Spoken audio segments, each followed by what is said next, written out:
તો સુરતમાં પૂરગ્રસ્ત લોકો માટે હવે સરકારે પેકેજ જાહેર કર્યું છે। નાયબ મુખ્યમંત્રી હર્ષ સંઘવીએ પેકેજ જાહેર કર્યું અને જેમાં 7,500 થી લઈ 1 લાખ સુધીની સહાય ચૂકવવામાં આવશે।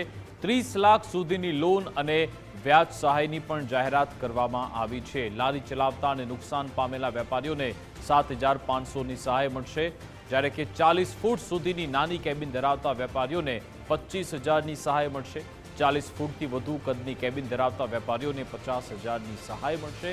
પાકી દુકાનમાં નુકસાન થયેલ વેપારીઓને 1 લાખ સુધીની સહાય મળશે। છેલ્લા 3 મહિનાની વાત કરીએ તો જીએસટી રિટર્ન ભરનાર વેપારીને પણ લાભ મળશે। સરકારે અસરગ્રસ્તો માટે લોન સહાય યોજનાની પણ જાહેરાત કરી।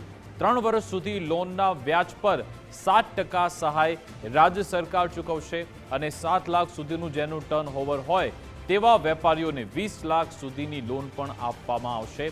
20 લાખ સુધીની લોનમાં 5 લાખ સુધીની વ્યાજ સહાય પણ સરકાર આપશે।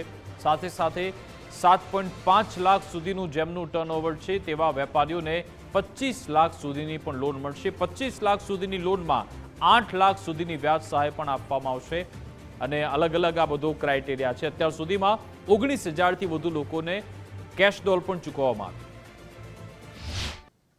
જે કોઈ લારી કે રેકડી ચલાવતા હોય અને જેમને લારી કે રેકડીમાં નુકસાન થયું હોય એવા લોકોને 7500 રૂપિયાની સહાય કરવાનું નક્કી કરવામાં આવ્યું છે।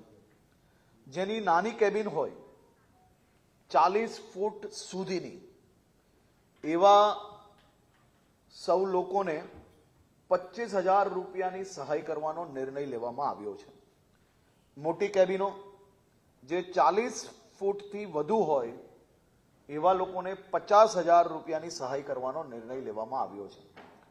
પાક્કી દુકાનો જેની હોય એવા સૌ લોકોને 1 લાખ રૂપિયાની સહાય આ છેલ્લા 3 મહિનામાં જે લોકોએ જીએસટી રિટર્ન ભર્યું હશે એની કોઈ મર્યાદા નથી, પરંતુ જે જીએસટી રિટર્ન ભરતું હોય એવા લોકોને પાક્કી દુકાનમાં 1 લાખ રૂપિયાની સહાય આપવામાં આવશે। જેમની પાક્કી દુકાન છે અને જીએસટી રિટર્ન ભરે છે તેમને સરકાર દ્વારા ખૂબ પ્રોગ્રેસિવ વિચાર રાખીને લોન આપવામાં આવશે। આ લોન પર 3 વર્ષ માટે 7%ના દરે વ્યાજ સહાય એ રાજ્ય સરકાર દ્વારા ડાયરેક્ટ ચૂકવવામાં આવશે।